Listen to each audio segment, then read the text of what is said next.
क्या TikTok use करना safe है? कुछ ही दिनों पहले TikTok crossed 1 billion downloads world wide. इसका मतलब है कि 1/7 of the world population is using TikTok. इस ऐप पर किस टाइप का कंटेंट होता है, वो क्या सोशल मैसेज देता है, वो अच्छा है या नहीं, ये सब बात की बात है। Right now I want to share with you something very dangerous that I discovered about TikTok. You think that I am making sense? इस वीडियो को शेयर जरूर कीजिए क्योंकि इस वीडियो से किसी ना किसी को हेल्प हो सकती है। आज एक्चुअली मैं बहुत एडवेंचरस फील कर रहा था तो मैंने टिकटॉक डाउनलोड किया और मुझे एक काफी अजीब चीज रियलाइज हुई। यू सी, जब आप कोई वीडियो रिकॉर्ड करने की कोशिश करते हैं तब टिकटॉक आपसे आपकी कैमरा की, ऑडियो रिकॉर्ड करने की और SD कार्ड एक्सेस करने की परमिशन मांगता है। ये सारे परमिशंस मांगना बहुत सारे ऐप्स में कॉमन होता है, लेकिन प्रॉब्लम उस चीज की है जिसकी परमिशन टिकटॉक आपसे मांगता नहीं है लेकिन फिर भी डेटा आपसे चुराता है। That's your location.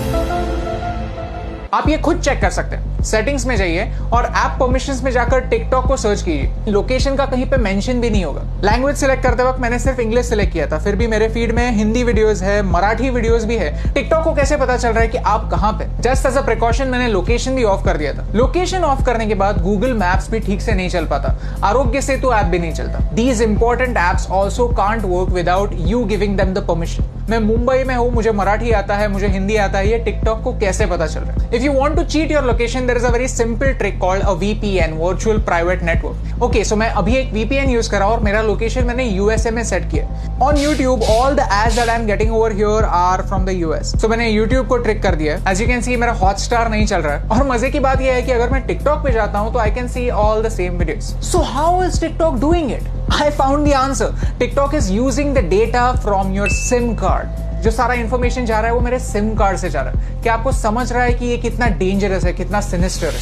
सीधे सिम कार्ड से आपकी रीजनल इंफॉर्मेशन लेना, डोंट यू थिंक एक वीडियो शेयरिंग ऐप के लिए ओवरकिल है, अननेसेसरी है? And the worst part is इसके बारे में कोई वार्निंग नहीं है। द ऐप जस्ट सेज कि we will automatically collect it, that's it. ये डिस्कवर करने के बाद मैंने टिकटॉक की प्राइवेसी पॉलिसी कंप्लीटली पढ़ी और उसमें मुझे कुछ ऑब्जेक्शनेबल पॉइंट्स दिखे। If you link any social media account to TikTok then TikTok वहां की इंफॉर्मेशन यूज कर सकता है आपके बारे में जानने के लिए। टिकटॉक कंटेंट डिलीवरी के लिए HTTP सर्वर्स यूज करता है, HTTPS नहीं, सिक्योर्ड सर्वर्स नहीं। तो ये सर्वर्स हैक हो सकता है। इस वीडियो में किसी ने डेमोन्स्ट्रेट किया है कि कैसे ऑफिशियल अकाउंट से एक गलत मैसेज फॉरवर्ड हो सकता है। आपका अकाउंट डिलीट होने के बाद भी टिकटॉक जब तक चाहे आपका डेटा उनके सर्वर्स में रख सकता है। और मेरा टिकटॉक के साथ सबसे बड़ा प्रॉब्लम है आर्टिफिशियल इंटेलिजेंस। कि ByteDance जो टिकटॉक की पेरेंट कंपनी है वो एक आर्टिफिशियल इंटेलिजेंस कंपनी है। उनका प्रोडक्ट कंटेंट क्रिएशन का प्लेटफॉर्म नहीं है, उनका प्रोडक्ट है algorithm. You see, China wants to be a superpower in AI by 2030. Computer की भाषा क्या होती है? Zeros and ones, binary. और वही टिकटॉक आपको करने के लिए बोलता है। Whenever you are watching a video on TikTok, you are taking a survey. You are feeding information to the computer, telling them what you like, what you don't like, what you agree with, and what you don't agree with. And all of this information is going to China. आपको क्या लगता है? क्या ये सही हो रहा है? Tell me in the comments below.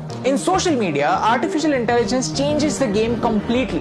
Computer decide करता है कि आपको क्या देखना चाहिए और क्या नहीं देखना चाहिए। सर्च का ऑप्शन ना होने की वजह से प्लेटफॉर्म कंट्रोल करता है कि आप क्या देखेंगे और ये एक बड़ा प्रॉब्लम है। ओके, सो चाइना पर आता है। चाइना में ऐसा लॉ है कि if you are a Chinese company, then you have to share the data that you collect with the Chinese government. And because of this, Indian ministry of defence ने armed forces को 42 apps अपने phone से delete करने के लिए कहा। India does not have a proper data protection act. We ourselves need to be extra safe. China में freedom of press है ही नहीं। पूरी प्रेस गवर्नमेंट के कंट्रोल में। Syria, Saudi Arabia, Afghanistan, Somalia, ये कंट्रीज भी फ्रीडम ऑफ प्रेस की स्केल पर चाइना से ऊपर आती हैं। और यही सारे रेस्ट्रिक्शंस उन सारे लोगों पर भी अप्लाई हो जाते हैं जो चाइनीज एप्स यूज करते हैं। Start talking about Tibet, start talking about Hong Kong, start talking about Taiwan. अगर आपका वीडियो स्ट्रेट अवे बैन नहीं हुआ तो वो ज्यादा लोगों तक नहीं पहुंचेगा। यू सी, आज चाइना को तिब्बत से प्रॉब्लम है, कल अरुणाचल प्रदेश से भी हो सकती है, लद्दाख से भी हो सकती है। If you can't talk about this stuff, how will you know about it? How will you raise your voice? And by using these Chinese apps we are supporting China's version of the internet.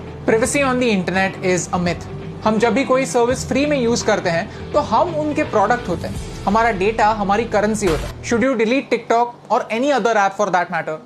ये बताने वाला मैं कोई नहीं होता। But you can definitely take some precautions. If you have Chinese apps on your phones, then don't use UPI or any net banking apps on the same phone. When creating an account, don't use Google to sign in. Create a new account, use a different password. Cyber theft is real. Keep changing your passwords and keep your emails safe. If you go to haveibeenpawned.com, you can find out whether your personal information has been breached. All I want to say is this is not TikTok versus YouTube. I am giving you TikTok's example because TikTok is popular and you can check it yourself. If you're a TikTok creator, then this concerns you more than me because आपका data ज्यादा share हो रहा है. It's important for you to know कि China के products को सस्ता मत समझिए, चाइना के एप्स को फ्री मत समझिए because everything comes at a cost. My question is, can you pay the price?